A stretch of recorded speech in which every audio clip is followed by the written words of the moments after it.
Hello friends, എല്ലാവർക്കും നമസ്കാരം. എല്ലാവരും കാത്തിരിക്കുന്ന നിങ്ങളുടെ ഗൗരിയുടെയും ശങ്കറിന്റെയും വീണയുടെയും ആദർശിന്റെയൊക്കെ അടുത്തൊരാഴ്ചത്തെ കഥയിലേക്ക് ഏവർക്കും സ്വാഗതം. എന്തായാലും ഹൈലൈറ്റ്സ് മാത്രമാണ് കേട്ടോ നമ്മുടെ ഇപ്പോഴത്തെ പ്രൊമോയിലൂടെ പറയുന്നത്. ബാക്കി നാളെ എപ്പിസോഡില്ല, പക്ഷെ പ്രൊമോ ഒരാഴ്ചത്തെ കഥ നമ്മുടെ ചാനലിലൂടെ നിങ്ങളിലേക്ക് എത്തിക്കുന്നതായിരിക്കും. അപ്പൊ എന്തായാലും നമുക്ക് നോക്കാം എന്തൊക്കെയാണ് നാളത്തെ വിശേഷമെന്ന്.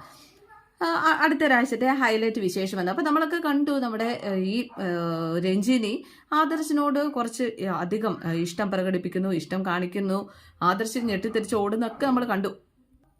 അതൊക്കെ ആദർശിന്റെ ജീവിതം തകർക്കാനായിട്ടാണ് എന്ന് നമുക്ക് എല്ലാവർക്കും മനസ്സിലായ കാര്യമാണ് കേട്ടോ. പക്ഷെ ആദർശിന് മാത്രം മനസ്സിലായിട്ടില്ല ശിവരഞ്ജിനി എന്തിനിങ്ങനെയൊക്കെ കാണിക്കുന്നു, രഞ്ജു എന്തിന് തന്റെ ജീവിതത്തിലേക്ക് വന്നു, എന്തിനാണ് രഞ്ജുവിന് തന്നോട് ഇങ്ങനെ ഒരു അടുപ്പം എന്നൊന്നും മനസ്സിലാകുന്നില്ല. കൂടുതൽ അടുപ്പം നമ്മുടെ രഞ്ജു കാണിക്കുകയാണ് ഇവൻ വിവാഹിതനാണ് എന്നറിഞ്ഞിട്ടും. നമ്മുടെ ആദർശനാണെങ്കിൽ ഇനിയിപ്പോൾ എന്ത് ചെയ്യും എന്ന് അറിയാത്തൊരവസ്ഥയാണ്. കാരണം ഇത് വേണി അറിഞ്ഞു കഴിഞ്ഞിട്ടുണ്ടെങ്കിൽ അത് അതിലും വല്ലാത്തൊരു ഇത്. എന്തായാലും നമ്മുടെ ഈ ആദർശ് വീട്ടിൽ വന്നു കഴിഞ്ഞപ്പോഴേക്കും അവിടുത്തെ വിശേഷമൊക്കെ ഇങ്ങനെ ചോദിക്കാൻ കേട്ടോ. നമ്മുടെ ഒന്നും അറിയാത്ത മട്ടിലാണ് ഓരോ കാര്യങ്ങളൊക്കെ ഇങ്ങനെ ചോദിക്കുന്നത്. എന്തായാലും ഇവൻ ഓരോരോ കള്ളത്തരങ്ങൾ ഇങ്ങനെ പറയുമ്പോഴും വേണിക്കത് മനസ്സിലാവുന്നുണ്ട് ഇത് കള്ളത്തരം തന്നെയാണ് എന്ന്.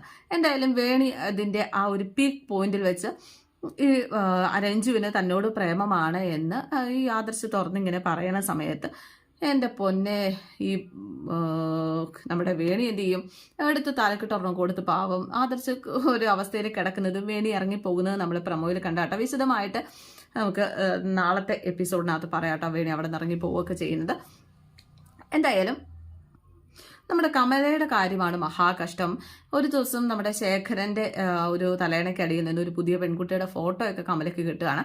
അതായത് അത് ചോദിച്ചു കഴിഞ്ഞപ്പോഴേക്കും ഞാൻ വിവാഹം കഴിക്കാൻ പോകുന്ന പെണ്ണാണ് എന്നാണ് നമ്മുടെ ശേഖരൻ പറയുന്നത്. ഞാൻ ജീവിച്ചിരിക്കുമ്പോഴോ അപ്പോൾ എനിക്ക് എന്തായാലും ഒരു കുഞ്ഞിനെ വേണം, എനിക്കൊരു കുഞ്ഞിൻ്റെ അച്ഛനാവുക എന്നുള്ള എൻ്റെ അവകാശത്തെ തള്ളിക്കളയാൻ പറ്റില്ല. അതുകൊണ്ട് ഞാൻ മറ്റൊരു വിവാഹം കഴിക്കുന്നു. നിനക്ക് വേണമെങ്കിൽ ഇവിടെ കഴിയാം, വേലക്കാരിയായിട്ടോ ഒക്കെ കഴിയാം, അല്ലെങ്കിൽ ഞങ്ങളുടെ കൊച്ചിനെ നോക്കാനോ ഒക്കെ നിനക്ക് ഇവിടെ കഴിയാൻ നോ പ്രോബ്ലം എന്ന് ശേഖരൻ നിസ്സാരവൽക്കരിച്ച് പറയുന്നത് കേട്ടിട്ട് അവസാനം ആ ചാരങ്ങാട്ട് വീടിൻ്റെ പടിയിറങ്ങാണ്. ആ നമ്മുടെ കമലയുടെ കണ്ണീര് വീണാൽ ഒരിക്കലും ഗതിപിടിക്കില്ല ആ കുടുംബം. ശേഖരൻ റീമാരേജ് ചെയ്യുന്നു എന്നത് ഗൗരി ഒരു വലിയ പ്രശ്നമാക്കി മാറ്റി കഴിയുമ്പോഴേക്കും, ഗൗരി അതിന്റെ ആവശ്യം എന്താണെന്ന രീതിയിൽ ഇങ്ങനെ ചോദിച്ചു കഴിയുമ്പോഴേക്കും നമ്മുടെ ചാരങ്ങാട്ട് മഹാദേവനും രാധാമണി തങ്കച്ചിയൊക്കെ അതിനെ അനുകൂലിച്ചാണ് സംസാരിക്കുക. വേണം, റീമാരേജ് വേണം, വേറെ പുനർവിവാഹം വേണം, അല്ലാതെ പിന്നെ അനന്തരാവകാശി വേണ്ടേ എന്ന രീതിയിലാണ് സംസാരിക്കുക. അവരൊക്കെ നമ്മുടെ ശേഖരന്റെ അഭിപ്രായത്തോട് യോജിക്കുന്നവരാണ്. അപ്പോൾ അനന്തരാവകാശിക്ക് ദത്തെടുത്തുകൂടെ ഇങ്ങനെ ചോദിക്കുകയാണ് നമ്മുടെ ഗൗരി. പക്ഷെ അതിനെ പുച്ഛിച്ച് തള്ളി ആകെ ഗൗരിയെയും കമലയെയും നാണം കെടുത്താനുള്ള പരിപാടിയിലാണ് ഈ ചാരങ്ങാട്ട് കുടുംബം. പിന്നെ അവർ തമ്മിലുള്ള നമ്മുടെ ഗൗരിയും അതുപോലെ ശങ്കറും തമ്മിലുള്ള റൊമാൻസും കാര്യങ്ങളൊക്കെ ഇങ്ങനെ നടക്കുന്നുണ്ട്.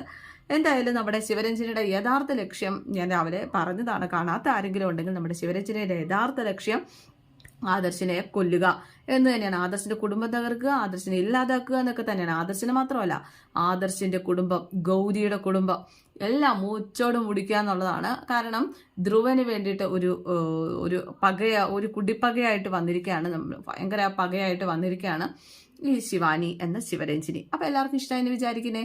അപ്പോൾ എല്ലാവർക്കും ഇഷ്ടപ്പെട്ടിട്ടുണ്ടെങ്കിൽ ലൈക്ക് ചെയ്യണം, കമൻറ്റ് ചെയ്യണം.